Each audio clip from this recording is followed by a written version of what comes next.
Another great escape for the San Miguel Beermen. This time in the quarterfinals of the PBA Philippine Cup, the former champions managed to survive the gritty Northport Batang Pier in Game 1 of the best-of-3 series, taking the match by just a point, 88-87. Well, Northport fought tooth and nail to steal the win. In fact, they were even 5 seconds away from stunning San Miguel thanks to that long bomb from Robert Bolick that gave Batang Pier the lead. But guess what? He's back. The returning Alex Cabagnot had other plans, sinking the game-winning fadeaway for the Beermen with a second left on the clock.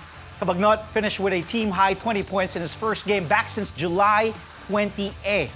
Cabagnot missed almost 2 months of action because of a knee injury. Was he really gone? I don't think so. He didn't miss a beat.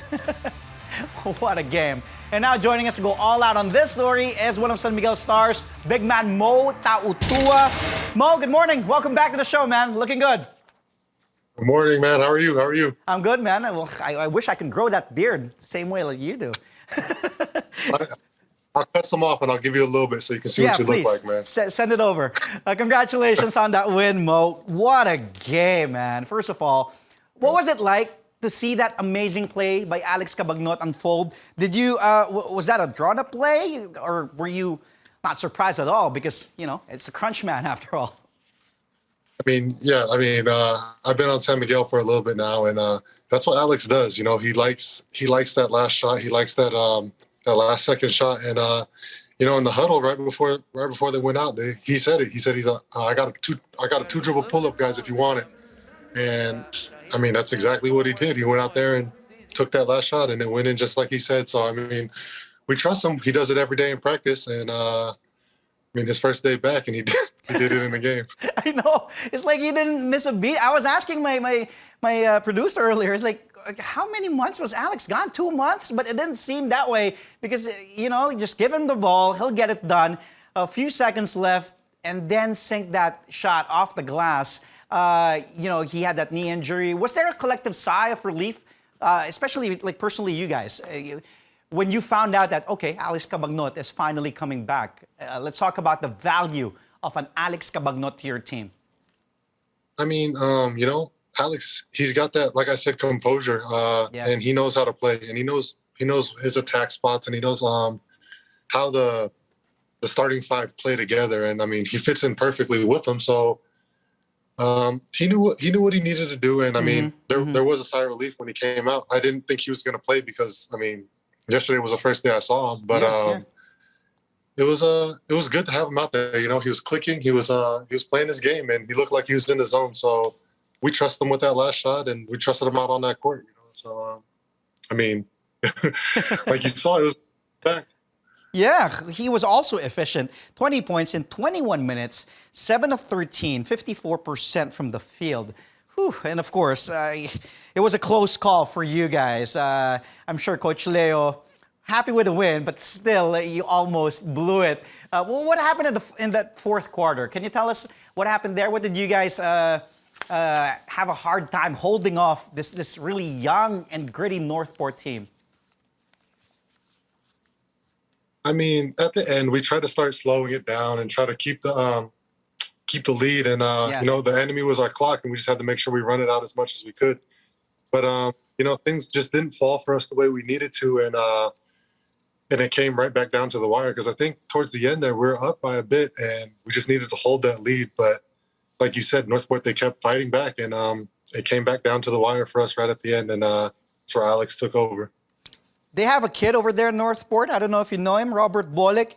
He reminds me, I mean, some people might say, what, are you serious? But he reminds me a little bit of Luka Doncic with the way he plays, the maturity of this kid. Fearless kid. Ever since he was in college in San Beda. Your thoughts on going up against someone who can play like Bolick, just really plays around with the defense. He's a smart player, right? Yeah, I mean, if you remember just a few years ago, Bolick was my teammate. Yes, exactly, in Northport. Yeah. I know exactly what he's looking for, and I know what he wants. So it was just making sure we contain him on defense and not getting him in a comfortable position. You know, just making sure we keep him uncomfortable the whole game, and I mean, and hope the ball falls in our favor. And you know, last night it did. Unfortunately, it came right down to the wire, but I mean, I like Bullock. He's a counterpart to me. I got the beard. He has the mustache. So Bullock knows, man. He's my boy. And Yeah. he works hard. I know, I remember when you got traded from Northport to San Miguel. I remember him posting. So you guys are really, really close, and I'm sure you'd have fun playing with him and having some fun trash talking. Okay, Mo, you were one of 5 San Miguel players who scored in double figures. You had 15 points, grabbed 5 boards. Personally, how happy are you with your performance? Personally, it wasn't my best performance, I feel, in terms of what we needed, because if you see my field goals, I shot a lot. 7 of 17, it's yeah. 17 game, and I mean, my shooting percentage usually tells a different story. So I mean, it's good I got the 15 points, and that kind of covers up my terrible shooting. But the team needs me to, exploit that. They were pretty much single coveraging me down low, and I need to make sure I produce from that position. And so, I mean, I'm happy that we won. I'm more than happy. And then of course. So that's the main goal here. But I need to be more efficient because my team needs something from me from there. And we're trying to start working me and Junmar down low at the same time. And if I'm shooting these kind of numbers, it's kind of pointless. So I need to I just put that pressure on myself. I add that pressure on myself because that's the best thing I can do. If I get complacent with shooting bad like this, I mean, it's going to be a long night for all of us. So, I mean, I'm happy with the win, but like I said, I just need to clean myself up a bit and work a little bit harder next game. You bounce back. I know you. I know your game, and it's just a road bump for you. But you mentioned pressure. We know that Junmar isn't 100% yet, right? His first conference back from an injury. He also lost his mom a couple of weeks back, so that's really weighing a lot on him. Is there added pressure knowing that you have to step up like you did last year when Junmar was out of action in last year's bubble? Yeah, I mean, of course, there's always pressure. We go without the pressure, we're not gonna push ourselves. So I always tell myself, give your best, go all out. You have nothing else to lose. So and for his case, he's working hard, and we see it in practice every day. I see him doing what he can, and he comes on these games and he does what he can. And he was working hard last night. I ain't seen him dunk in forever. And he got 2 of them. He got the springs back. He looks light. He looks like me back in the day when I did the dunk. Well, yeah. I mean, it does add pressure to me because we're trying to run this tandem together so we can work the block together, and it's just a different position for me. I played the 5 last conference and I played heavy minutes. In this conference, he's doing it and I'm running on the 4. So it just changes the dynamic of the game for me and me playing off of somebody. And I mean, it's just trusting the coach and making sure we listen to his scouting report. Yeah. Well, you guys are playing great music together so far from what personally, from what I've been watching you and Junmar. Game 2 happening later this week, Mo. What will be your biggest concern or concerns going up against Northport? Because they're going to come back with fire. You played for that franchise before. They're going to adjust and play fire as they lost just 1 point from you guys. I mean, it's just, once again, just keeping our composure. Okay.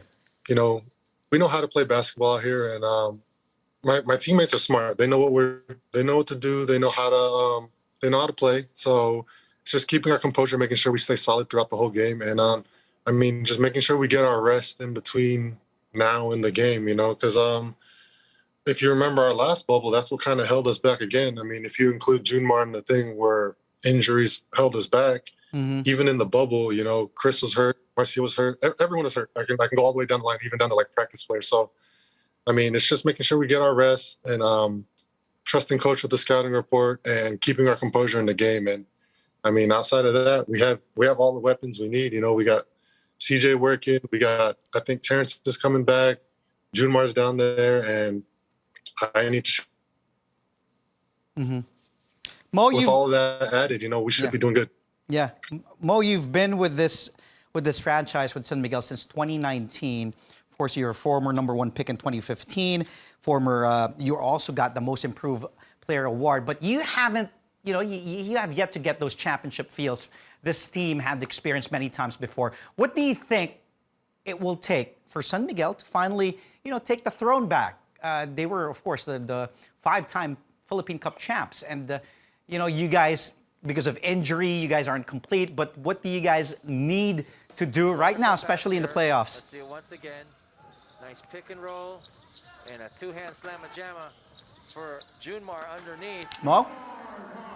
I think really it's just making sure we play our positions. Everyone needs to keep within their role.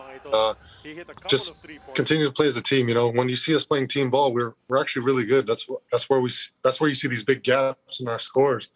Like we'll be up by a lot, but then once we start getting into individual play, that's where the games will start to close back in. But I think when we play together as a team, we move that ball around. I feel like we're unstoppable down there. So or out there, because outside we're just as good. So it's just about making sure we play our game, play within our role, and know what to do when we're out there. And that being said, I trust in our team, and everyone's just gotta pass it around, move it around, and we'll be in good shape.